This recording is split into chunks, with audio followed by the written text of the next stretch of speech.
This video is going to be about the operations that go on to support ML machine learning work on Databricks.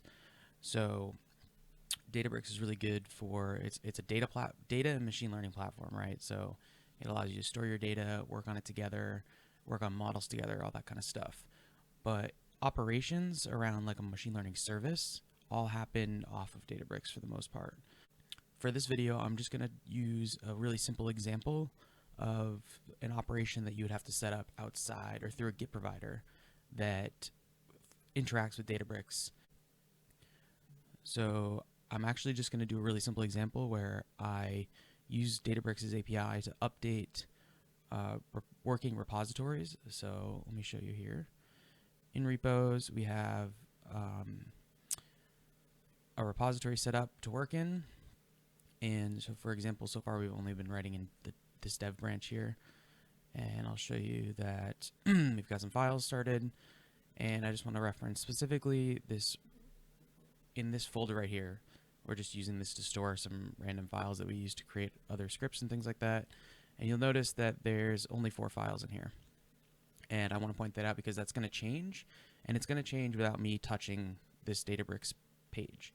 It's going to happen just with operations outside of Databricks that use Databricks API to make updates. So now I'm going to go to this I'm going to quickly jump here, show you that in this reference folder on same dev branch, but this is on GitHub. File's also not here, but I do have it here, right? So I created this new file, and it's going to go into this folder. I'm going to save it, close it, and then do a little git push from the GitHub app. Let's do this real quick and push that file.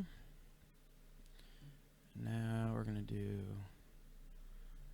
you'll see, so that this update here is for the file that I just pushed, the file that was on my screen. Just a simple text file, but the point is it's supposed to demonstrate when you have lots of scripts how the same thing can happen.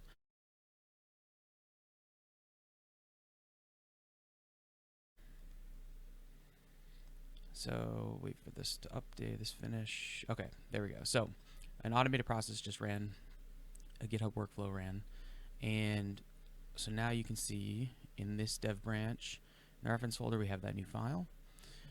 Now, I was here the entire time, I didn't change anything, but I'm going to go to Databricks, and you can actually see that when I go to the dev branch of that same repository, the file is now in Databricks.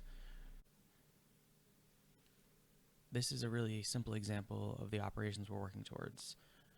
The more important operations are things like triggering events in Databricks to train a model, right? So we'll have a pipeline that prepares data, does training, evaluation.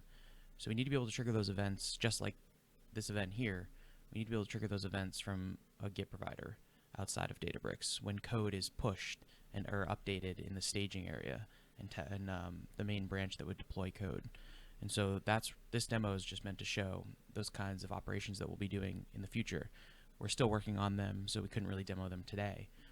But that's what we're working towards, is more important operations triggered by a Git provider that will run tests, deploy code, and set up a real ML service.